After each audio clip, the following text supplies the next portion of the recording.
subscriber pasif. Apa itu subscriber pasif?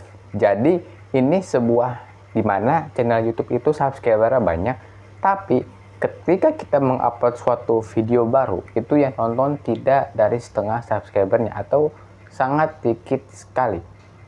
Ini sebenarnya bukan suatu masalah yang besar, tapi kalau kita tunda, tidak ada tindakan atau action, tidak ada evaluasi, ini bisa menjadi penghambat perkembangan sebuah channel YouTube. Di video kali ini, gue akan memberikan apa solusinya. Yang pertama biasanya adalah bosan dengan kontennya. Penonton atau subscriber itu bisa bosan dengan konten yang kita buat. Solusinya apa? Kita upgrade kontennya. Misal, kita tambah visualnya, kita perbaharui apa yang kita punya. Misalnya kita bikin konsep berbeda, tapi jangan sampai kita agak sedikit melenceng dari ide konten utamanya. Ketika kita sudah mengevaluasi apa yang ingin kita buat dan kita sampaikan, otomatis nanti kita akan terstruktur nih. Ya. Jadi teman-teman kalau punya channel YouTube yang stuck subscribernya atau yang pasif, ini solusi yang pertamanya. Solusi yang kedua biasanya kebanyakan video short. Channel YouTube gua yang dulu itu sempat gagal karena kebanyakan video short yang dibuat, bukan video panjang.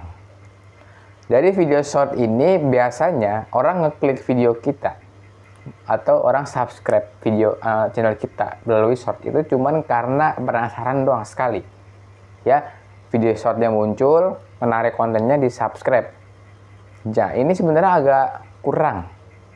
Ya, subscriber yang kita dapatkan dari short itu sebenarnya kayak bisa pasif. Dulu gue channel kebanyakan short, jadi otomatis subscribernya pasif. Solusinya apa bang? Jadi gini, kalau kita udah terlanjur, kita banyakin video panjang. Cara video panjang agar bagus, kita buat storytelling yang bagus. Ya, penyampaiannya yang bagus, penulisan naskah yang bagus, ya kan? Bagaimana kita merencanakan suatu naskah itu dengan bagus, bagaimana penyampaiannya dengan sederhana itu. Kalau misalnya ide-ide ini kita kumpulkan, kita jadikan satu, otomatis video kita bakal ditonton. Yang selanjutnya adalah durasi tonton rata-ratanya. Kenapa ini bisa ngaruh? Jadi gini, ketika durasi tonton rata-rata kita rendah, itu pertanda bahwasannya konten kita adalah membosankan. Ketika konten yang kita buat sudah membosankan, kita harus ada perbaharui. Kita melakukan evaluasi. Orang kalau udah bosan, itu nggak bakal mau balik lagi. Nah, biasanya konten-konten seperti ini, channel-channel seperti ini, itu nggak ada pembaharuannya. Teman-teman lihat dah channel YouTube ini. Apakah gua ada pembaharuan? Ada. Thumbnailnya dulu nggak sebagus sekarang ya. Itu karena gua ada upgrade, ya kan. Penyampaiannya lebih sederhana. Mungkin di 2 minggu di kemarin itu gua upload video durasi lama. Tapi satu video tujuannya apa? Karena untuk melatih fokus kita. Teman-teman yang nyimak videonya itu berarti teman-teman sudah mencegah gagal atau meresikokan kegagalan itu.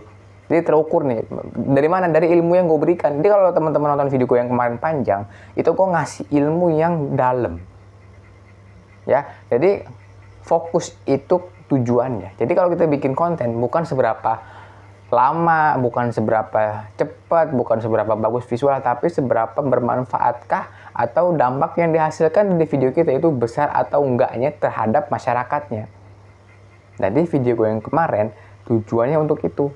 Jadi gue mau ngasih dampaknya lebih, gue mau ngasih ilmu yang lebih dalam lagi, yang teman-teman nggak pernah mungkin dapatkan dari channel YouTube lain. Biasanya ilmu-ilmu yang sangat-sangat rahasia ya, ilmu nge-YouTube itu bayar biasanya. Kelas, ya, beli kelas, konsultasi, dan lain sebagainya. Apakah gue membuka kelas? Enggak. Jadi teman-teman yang nonton video ini, teman-teman yang subscribe, teman-teman yang memberikan dukungan terhadap channel YouTube ini, itu sudah menginvestasikan ilmu. Tanpa harus keluar uang, tanpa harus biaya yang sangat besar. Cukup dengan subscribe, dengan like aja. Berarti yang menonton ini, ya, orang beruntung. Gue bilang gini, kalau nonton video YouTube gue itu jangan setengah-setengah. Jadi ilmunya itu tetap ngalir. Nah itu. Jadi yang tadi gue jelaskan itu ngaruh ke subscriber juga. Jadi kalau kita mau bikin konten, jangan ikut-ikutan orang. Dulu gue salahnya gitu, gue ikut-ikutan orang, gue bikin channel YouTube, halo guys, begini, itu enggak. Fokus akan edukasi yang ingin kita berikan kepada masyarakat. Kalau kita mau mengedukasi, kita memberikan sesuatu yang bermanfaat, ya kan, yang bernilai positif, orang bakal notice. Coba kalau kita ngasih sesuatu yang negatif lah, konten hiburan yang tidak ada edukasinya, itu orang juga nonton ogah gitu loh. Nah itu biasanya. Yang selanjutnya evaluasi. Kenapa ada evaluasi? Jadi biar kita tahu nih apakah ada perkembangan yang sudah kita tuju, apakah channel YouTube kita stuck. Jangan sampai kita kontennya lama tapi channel YouTube kita nge-stuck begitu aja. Nggak boleh. Perkembangan, performa channel, evaluasi, upgrade harus berstep-step. Ya, jadi kalau bikin channel YouTube jangan ngegampangin sesuatunya. Maksudnya gini, bikin channel YouTube gampang banget, tinggal konten, rekam, edit, upload, nggak ada evaluasinya. Kita harus tahu cara membaca grafik itu gimana, cara membaca analitik di YouTube seperti apa. Nanti akan gue berikan satu video khusus untuk teman-teman melatih fokus juga, dimana gue akan ngasih video bagaimana cara membaca analitik. Nanti akan gue buatkan di video selanjutnya ya. Itu jadi kita kembali lagi ke topik pertama. Dengan hal-hal yang kita sampaikan, dengan mungkin evaluasi yang kita tulis, kita catat, kita berarti sudah tahu seberapa keraskah kita bekerja, ya kan, dalam mengurus channel ini, dan sampai manakah prestasi kita. Jangan kita hanya stagnan.